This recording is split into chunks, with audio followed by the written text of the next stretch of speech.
Ano ang sinasabi mo? Ha? Kuliwan mo si Robin Padilla, ipababa mo dyan sa Senato? Ipalabas mo? Ikaw kaya ang bumaba.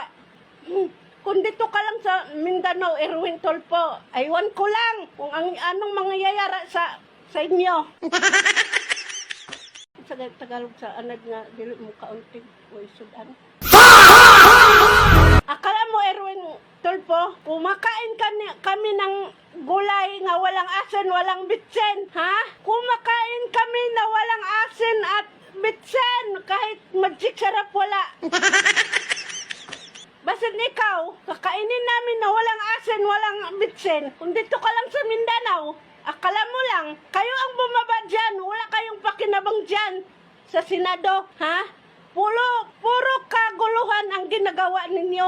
Hindi na kayo nahiya sa amin na nagboto sa inyo. Kung alam lang namin nga yun ang mangyayari sa Senado, hindi na kami magboto. Ay, naalang lagi ka deres Mindanao, isagol tagid kag Apusaw ba? Kabalo ka ng Apusaw? Yung gabi-gabi doon sa kabundukan, ha? Kinakain namin yun, walang asin.